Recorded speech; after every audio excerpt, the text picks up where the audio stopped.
Hello, I'm Roberta Lavin. I'm going to walk you through Chapter 6, Critical Appraisal of the Literature. This is going to build on the last two chapters, and I hope you find it helpful. There are 5 learning objectives: discuss critical appraisal of the literature, distinguish the difference between internal and external validity, analyze each section, analyze bias in a research publication, and identify strengths, benefits, and flaws in research publications. All nurses should want good nursing practice that is effective. The challenge is knowing whether a nursing intervention is as effective as claimed in an article or if it's harmful. To assess the trustworthiness, validity, and relevance of a research article, the researcher needs some skills in critical appraisal. We're going to talk about some of those skills, including evaluating validity, trustworthiness of the results, and relevance of studies. All of this is essential to ensuring quality and the absence of bias. Some questions that you may want to ask yourself is, does the research build the body of knowledge? Is there adequate methodological rigor? Does the research measure what was intended? Bias, validity, reliability? Do the benefits of the research and strengths outweigh any of the flaws? Do the conclusions make sense based on the evidence in the literature that was presented? And how do the results impact clinical decision making? When reviewing a research article, the reader should identify if the author included current and relevant published research related to the topic. Most of the sources should be primary sources. Primary sources means they're published by the person that actually did the research. However, in areas of research where there's little published information, such as on the impact of uranium mines on Native American infant mortality, it may be necessary to look at what is referred to as gray literature. And gray literature tends to be literature that's not published in the peer-reviewed literature, and it tends to be harder to find. The information on the methodology is found in the methods section of the paper. This section should answer the question, was there a defined and rigorous research process? And 2, is a systematic review or integrative review, did the search terms adequately represent the variables?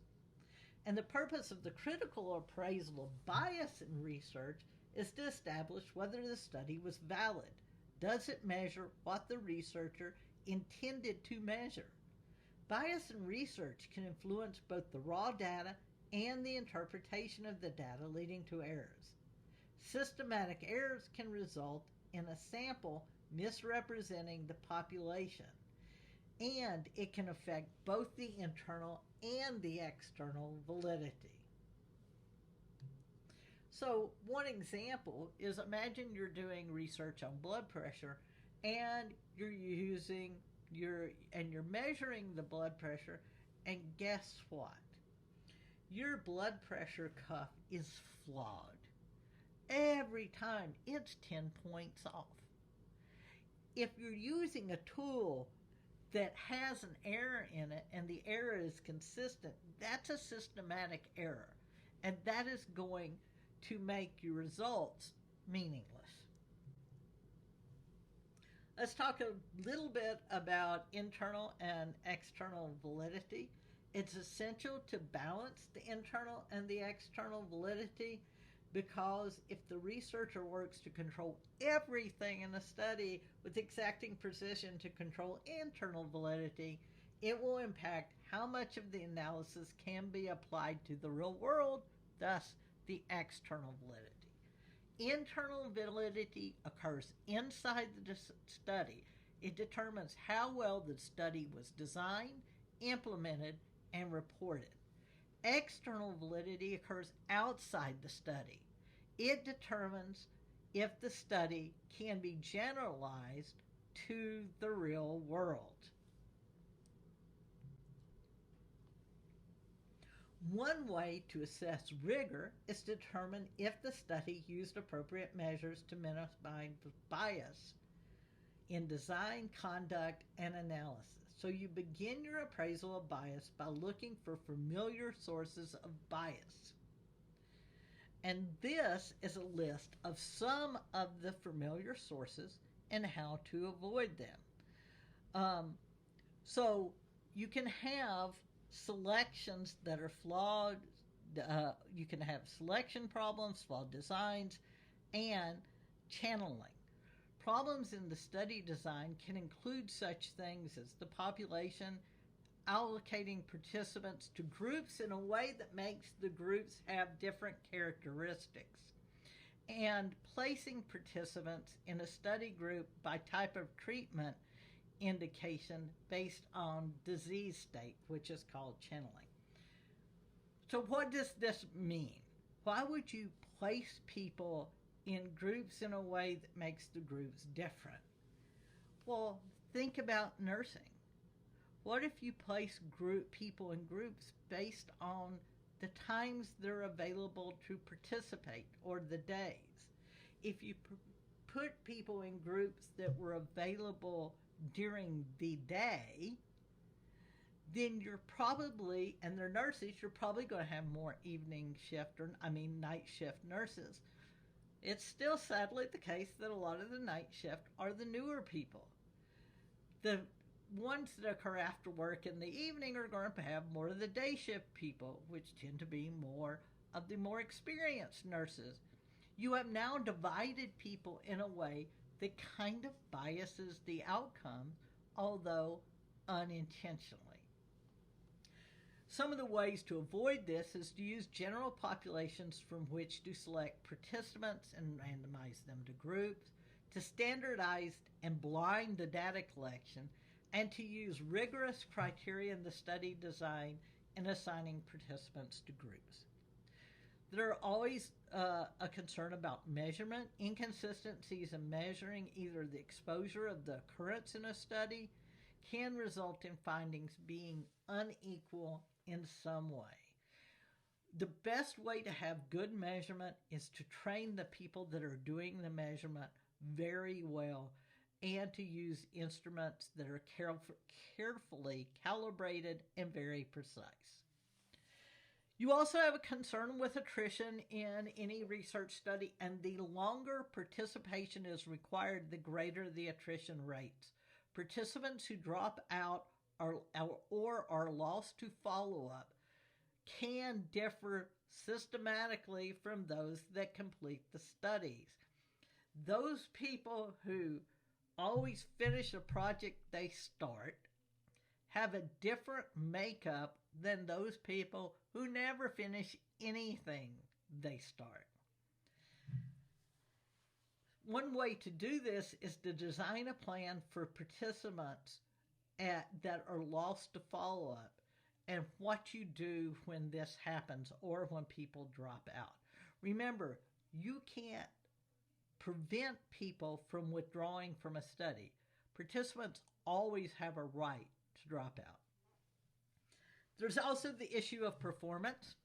One group of study participants receives more or higher quality of care than another study group, resulting from either differences in the study or the skill of the healthcare providers or researchers.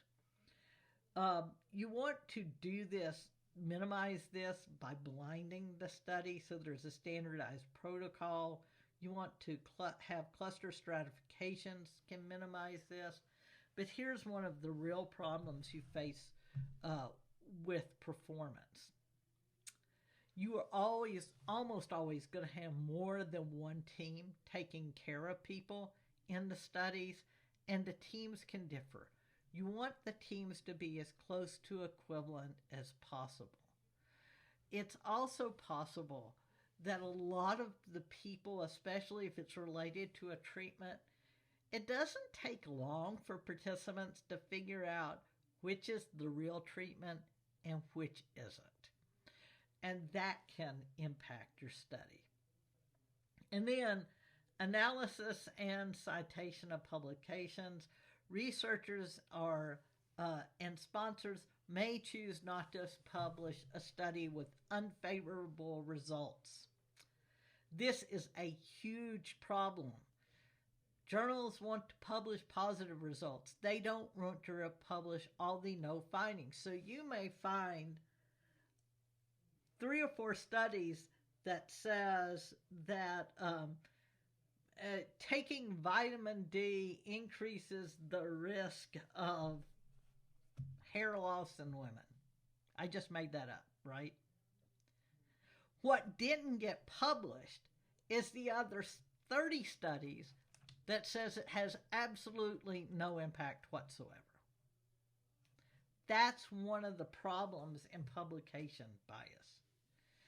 One of the things you can do is register all clinical trials and randomized controlled trials. That doesn't address all the other types of studies, and control for confounders through study design and randomization.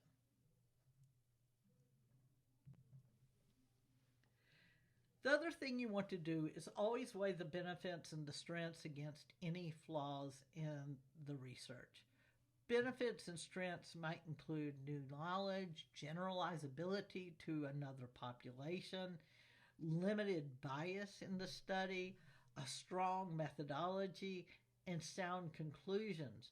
But flaws may include bias, no random assignment to groups, a systematic error like we discussed with the blood pressure cuff that's 10 points off, wrong statistical analysis. If you read enough research articles, you will eventually get to the point that you look at one and think, why in the world did they use that stat? It is wrong. And yet it made it through the review process and nobody noticed. And then you will always find the study that the conclusions don't follow from the data. This is a balancing act. And it's up to you to figure out what you do. And in nursing, of course, the most important thing to us is how do we use this data to make good clinical decisions? Decision making is essential to high quality nursing care, and poor decision making results in almost 100,000 patient deaths each year. Decision making without evidence from research can lead to poor patient outcomes. The last aspect of critical appraisal of nursing research articles is to decide what impact it will have on clinical decision making. You have to evaluate if the research is based on facts and evidence. And you can't just accept that because it's in the peer-reviewed literature that it's good. Research articles get retracted. They get published and somebody notices there is an error and they are retracted. Hopefully, if you publish something, if I do research and I make a horrendous error and it gets published, first of all, it's going to be humiliating. But second, you would hope that I would care enough about patients and nurses and the healthcare community that I would explain to people what the error was, how it was made, and how we're going to make sure it doesn't happen again. Usually, academic journals and government websites are good sources, and they do rigorous reviews. But every once in a while, something will slip through. All right, that ends this chapter. Thank you.